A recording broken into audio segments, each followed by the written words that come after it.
Jamie Westenbarger is a registered principal of Invest Financial. He's the president of Forest Hills Financial in Grand Rapids. And Invest is not affiliated with Forest Hills Financial. Opinions expressed are those of Jamie and not necessarily those of Invest. And he is on the other end of our line. Good morning to you.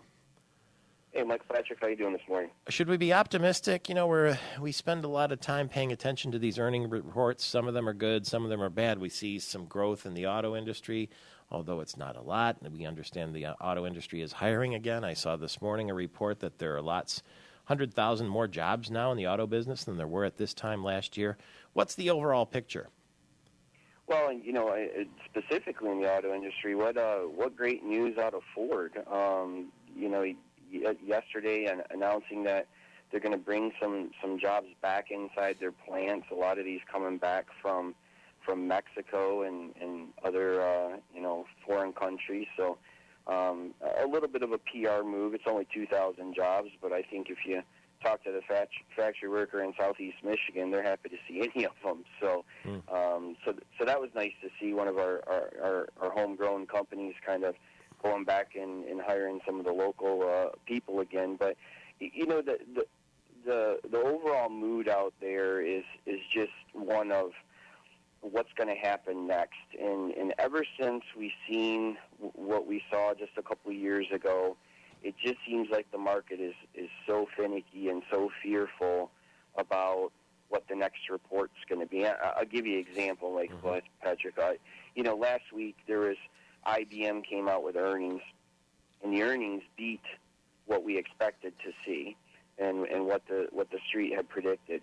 But the revenue was actually down. So that was spun into, even though earnings were good, well, since the revenue's down, technology spending must be going down, and their stock therefore then fell. Even though by normal definitions they were doing well, they actually cut costs and made more money on less money, which, as you and I would agree, that's pretty good business. Yeah.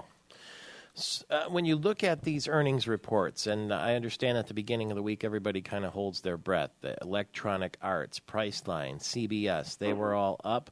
Whole Foods Market was disappointing.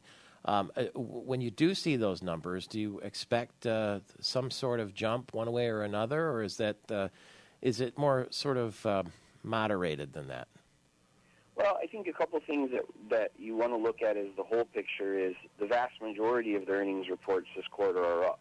So that's a good sign when you take it as a whole picture.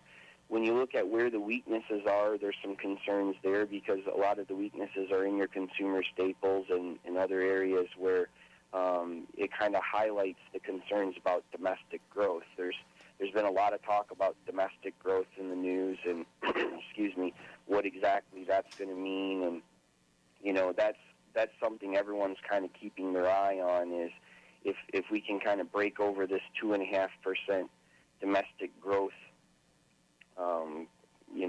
number, then we don't have to worry about, you know, all of these other concerns that are out there. But if we start to see that domestic growth drop under 2% for the second half of the year, then comes into question, are there possibilities of deflation or, anything like that? So that's a big number that everyone's concerned about. As far as this week goes, you know, great jobs report came out of ADP yesterday, which you mentioned coming in. The real number that everyone's waiting for is Friday when the federal government releases their jobs numbers. A lot of concern over the census jobs and what kind of impact they're going to have on the overall numbers. And then the Federal Reserve meets again next week to discuss rates, and that's always something the market watches with great anticipation. So. If consumer spending isn't up and income isn't up, how can the earnings reports be up? Well, a lot of the companies are doing a great job right now of, cutting their expenses. And, unfortunately, when we see a lot of the layoffs that we've seen over the last couple of years, of course, that lowers the bottom line for a company. So they're able to make more on less. And we've seen that quite a bit, actually, where a company is reporting higher earnings, but they're reporting lower revenue. So they're making more money on less money. And also keep in mind that when we say earnings are up, they're up a lot of times over what were unbelievable lows last year and the year before. And when we say earnings beat, all they're beating is what the expectations were. So those expectations could actually be very low. And an example of that would be News Corp reported earnings yesterday. Of course, they're the owner of, all kinds of newspapers and the Fox network and all of those. And, there's a lot of indications that their earnings would be low. Last year, I think they reported like a $200 and some million loss for the quarter. This year, they turned that around completely and posted, a $680 or $875 million profit.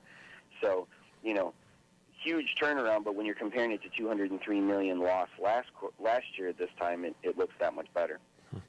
All right. Thank you for the early call this morning. We sure appreciate it and appreciate your eyes on the market there. And we will talk again soon. That's Jamie Westenbarger, Forest Hills Financial Incorporated, a registered principal of Invest Financial in the Grand Rapids area. It's 31 minutes after the hour right. Got to wake up Sherill Freeborough from Hyundai of Lansing this morning because there is news involving Hyundai. And good morning to you. Would you like to know what you're going to face when you go into the office today? Yeah, I sure would. Hyundai is promising to increase the fuel efficiency of its fleet with an average of 50 miles per gallon in the next 15 years. 50 miles per gallon. That's some pretty good driving, isn't it? Yeah, it is. Actually, Michael, I heard that yesterday. Yeah, it came out of Traverse City. The North American CEO for Hyundai was in at that big automotive summit up there that they have every year in Traverse City. 20% of the company's vehicles are going to be hybrids or plug-ins in order to do that. Mm-hmm. It's going to be aggressive. They're right out front on the leading edge and had a huge increase in sales recently, too. Congratulations to Hyundai. Thank you. Yeah, our